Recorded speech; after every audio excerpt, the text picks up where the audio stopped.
The knocking echoed through my small, dim apartment, pulling me from my feverish dreams. My body felt heavy, sinking into the mattress, and my throat was parched. I tried to call out, but only managed a hoarse whisper. The knocking continued, louder and more persistent. I heard the floorboards creak as Victor, my caring son, hurried to answer the door. I closed my eyes, trying to steady my breathing. The room carried the faint scent of chamomile tea Victor had made earlier, mixed with the mustiness of the old apartment. Though the curtains were closed, a sliver of sunlight peeked through, casting a golden streak on the worn carpet. My head throbbed, and the weight of the blankets felt both comforting and suffocating. From the other room, I heard voices, Victor's soft tone and another, more authoritative voice.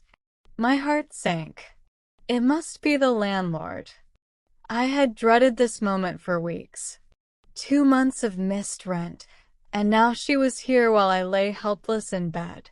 Shame washed over me, blending with the fever gripping me. I strained to hear, but the conversation was muffled. Victor's voice was calm yet tense. At 22, he had taken on so much, caring for me, working odd jobs, and now this. The thought of him explaining our situation to the landlord made my chest ache. The door creaked open, and I turned slightly wincing. The landlord entered, her presence commanding. She was tall, with sharp features and piercing green eyes. Her dark hair was in a sleek bun, and her tailored coat spoke of authority. She seemed out of place in our shabby apartment. Her gaze fell on me, and for a moment, her expression softened. I saw surprise and a flicker of empathy in her eyes. She stepped closer, her heels clicking, and I felt vulnerable yet defiant. I didn't want pity, but I was too weak to care. "Michelle," she said, her voice surprisingly soft. "I had no idea you were ill." I tried to sit up, but my body resisted, and Victor was at my side, steadying me. His touch was warm and grounding. "I'm sorry," I croaked, barely audible. I'll get the rent to you as soon as I can." She shook her head, her expression unreadable. "Don't worry about the rent right now. Focus on getting better." I blinked, surprised. This wasn't the businesslike woman I knew. Her tone was different, almost kind. She glanced at Victor, and their eyes met. I couldn't place the look between them, but it twisted my stomach. "Victor has been taking good care of you," she said, her gaze lingering on him before returning to me. "But this apartment isn't suitable for your condition. I have a spare room in my home, larger, more comfortable. You and Victor are welcome to stay until you're back on your feet." I stared, stunned. This offer was unexpected. Was it a trick to get us out so she could rent it to someone else? But her sincerity seemed genuine. She meant it. Victor's hand tightened on my shoulder. He was as surprised as I was, but there was something else in his expression. Gratitude? Relief? Or more? "Thank you," I whispered, my voice trembling. "That's a very kind of you." She nodded, a small smile appearing. "It's settled then. I'll have my driver come by tomorrow to help you move." With that, she left the room, her heels clicking. I listened as the front door opened and closed, leaving Victor and me in silence. I looked at my son, searching for answers. "Victor, what just happened?" He hesitated, brow furrowing. "I think she wants to help us, Mom, but I'm not sure why." I reached out and gently brushed a strand of hair from his forehead. My sweet boy had always been my strength, the reason I got through tough times. But now, as I looked into his eyes, something felt different between us and the landlord, something I couldn't quite understand. "We'll figure it out," I said quietly, unsure if I was comforting him or myself. "Together." He nodded, his expression softening. "Together." Lying back, my thoughts drifted to the landlord's offer. I was grateful for a safe place to stay while I recovered, yet a sense of unease lingered. The way she looked at Victor and her tone made me wonder if there was more to her offer than met the eye. Closing my eyes, lost in the haze of illness, I sensed our lives were on the brink of unimaginable change. The following day, the landlord's driver came as promised, helping us pack and move to her spacious home. It was everything our apartment wasn't: bright, airy, and filled with fresh flowers.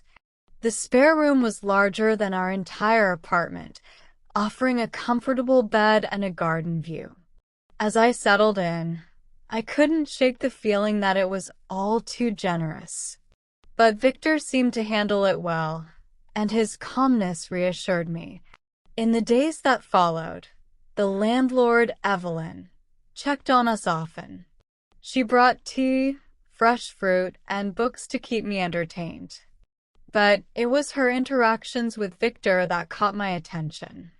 There was an undeniable spark and tension in their long conversations and laughter, and I noticed her lingering looks when she thought no one was watching. I gradually realized Evelyn was drawn to Victor in a way that surpassed friendship. Watching them, I felt a pang. Was it jealousy? Fear? I couldn't tell. As time passed and my health improved, I found myself tangled in a web of emotions. Evelyn's feelings for Victor were clear, and I could see his feelings for her growing stronger.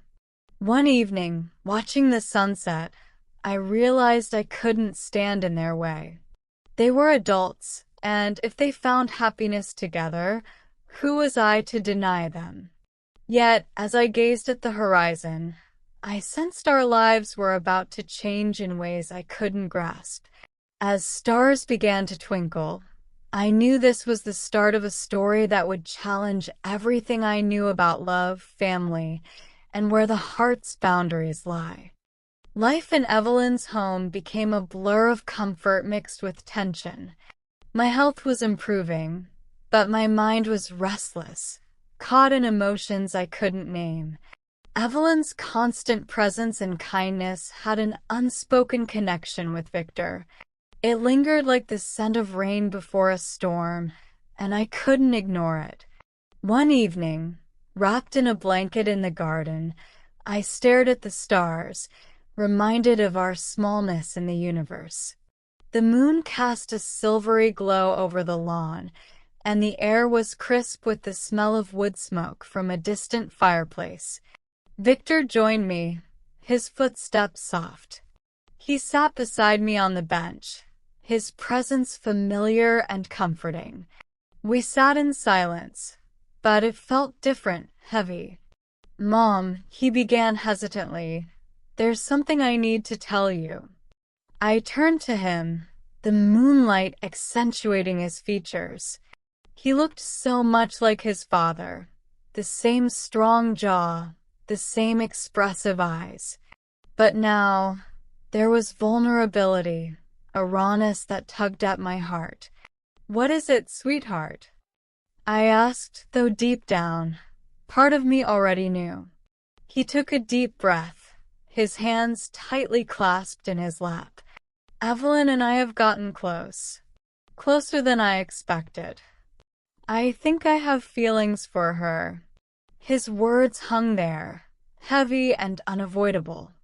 I had guessed this might be coming, but hearing it was like a punch to the gut. My mind raced, torn between my love for him and the uneasiness that had been bothering me for weeks. "Victor," I started slowly, choosing my words carefully. "She's older than you. And she's our landlord. This isn't a simple situation. I know, he replied, his voice steady but tinged with frustration. But that doesn't change how I feel. I think she feels the same way. I turned my gaze to the roses swaying in the breeze. Their deep red petals looked almost black in the moonlight, reminding me that beauty often comes with thorns. This situation was no different. Have you thought about what this means? I asked softly. What people might say. How it could change things between us. He reached for my hand, his touch warm and reassuring. I've thought about it, Mom. I know it won't be easy, but I can't ignore how I feel. And I don't want to. I closed my eyes, letting his words sink in. He was right. He was an adult, capable of making his own choices. But accepting it wasn't easy. Evelyn was kind and generous, but the age gap was significant. Yet, as I held my son's hand, I realized that love doesn't always follow our rules. It often breaks boundaries and norms. I just want you to be happy, I said, my voice trembling. But also be careful. Love can be complicated. He nodded, his expression softening. I know, Mom. I appreciate you saying that. But I need to see where this goes. I need to find out if it's real. I squeezed his hand, acknowledging his words.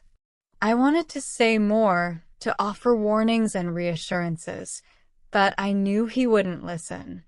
He had made up his mind, and I could only support him. As we sat in the garden, the night wrapping around us, I felt a strange peace. The future was uncertain, with challenges ahead. But for now, we were together, and that was enough. The following weeks were filled with emotions. Victor and Evelyn's relationship grew stronger every day. I watched from a distance, torn between happiness for my son and lingering unease. Evelyn was respectful and considerate around me, never flaunting her relationship with Victor and including me in their plans. But I saw how she looked at him, her eyes lighting up when he entered the room. It was a look of deep, undeniable love.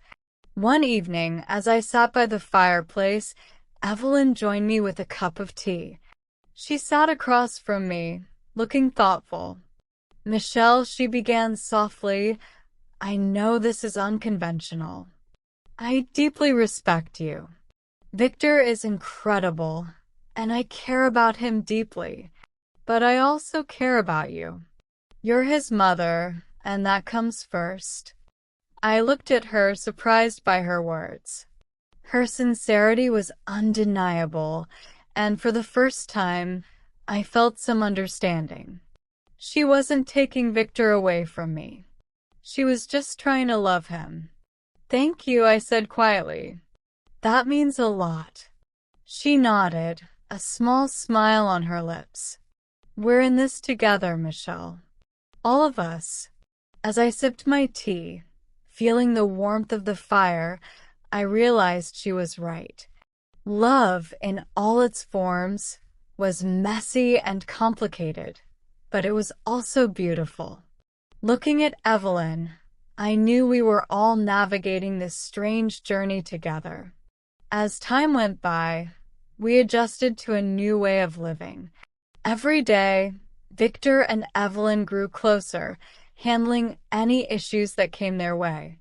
It wasn't always smooth, but I found myself getting closer to Evelyn as well. She became more than Victor's partner. She turned into a genuine friend and someone I could trust. One evening, we sat in the garden, taking in the sunset. I felt a strong sense of peace and happiness. The sky was awash with beautiful shades of orange and pink, and the air was filled with laughter and the sweet scent of blooming flowers. It wasn't the life I had imagined, but it was ours, and in that moment, I realized that love in all its forms is worth embracing. As the first stars began to shine, I took Victor's hand and gave it a gentle squeeze. He smiled back at me, his eyes showing gratitude and love. When I looked at Evelyn, I knew we had discovered something special, a connection that went beyond any boundaries. Ultimately, that connection was what truly mattered. Thank you for listening. Did you like these infidelity stories? Drop a comment below if you want part 2. Subscribe to the channel and turn on notifications for more cheating wife stories.